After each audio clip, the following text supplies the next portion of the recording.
हाय दोस्तों, आपका स्वागत है स्मार्टली ज्ञान क्लासेस में। हाँ, हम आज 10th क्लास का हिंदी का सिलेबस लेके आए हैं। तो देखते हैं इसमें कौन कौन चैप्टर है और कौन कौन चैप्टर से मतलब कितना चैप्टर में इस चैप्टर से कितना मार्क्स आता है। हम आज पूरे देखते हैं चैप्टर का हिंदी का, जिसका नाम है गोधली। है क्लास 10th का बुक का नाम है गोधली पार्ट 2। चलिए, पहला चैप्टर गद्य खंड में हम देखते हैं। गद्य खंड में इसमें क्या है कि श्रम विभाजन। पहला चैप्टर क्या है? श्रम विभाजन और जाति प्रथा। इस चैप्टर में श्रम विभाजन और जाति प्रथा है। और दूसरा चैप्टर है विश्व का दांत। इस दूसरा चैप्टर क्या है? विश्व का दांत। और तीसरा चैप्टर है भारत से हम क्या सीखें। भारत से हम क्या सीखें, तीसरा चैप्टर। चौथा चैप्टर है आपका नाखून क्यों बढ़ते हैं। नाखून के बारे में से पढ़ा जाएगा, नाखून क्यों बढ़ते हैं। पाँचवा है चैप्टर नागरी लिपि। नागरी लिपि के बारे में हम चैप्टर 5वां में पढ़ेंगे। छठा में पढ़ेंगे हम बहादुर चैप्टर। और 7वां में पढ़ेंगे परंपरा का मूल्यांकन। परंपरा का मूल्यांकन पढ़ेंगे। और चैप्टर 8 में पढ़ेंगे जीत में निखरता हूँ। जीत में क्या होता है? निखरता हूँ। चैप्टर 8 में पढ़ेंगे। 9 में पढ़ेंगे अवन्यू।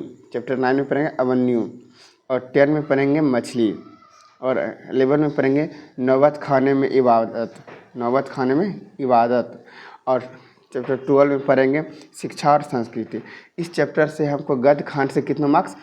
20 मार्क्स हमको मिलेगा। 20 मार्क्स मिलेगा, मार्क्स हमको मिलेगा 20 मार्क्स।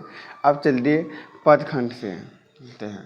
इसमें क्या कहते हैं? इसमें है पद खंड से हैं ये पहला चैप्टर है राम बिनु बिरखत जगी जन्मा। ये पहला चैप्टर। दूसरा है प्रेम। और तीसरा चैप्टर अहि सुधोषणी को मारता है। इस तीसरा चैप्टर है। चौथा है स्वदेशी। और 5वां चैप्टर है भारत माता। 5वां चैप्टर है भारत माता। छठा चैप्टर है आपका जनतंत्र का जन्म। चैप्टर 7वां है हिरोशिमा। और 8वां चैप्टर है एक वृक्ष की हत्या। और 9 चैप्टर है हमारी नींद। 10 चैप्टर है अक्षर का ज्ञान। और 11 चैप्टर है लौट कर आऊँगा फिर। और 12 चैप्टर है मेरे बिना तुम प्रभु, मेरे बिना तुम। इसमें से क्या है?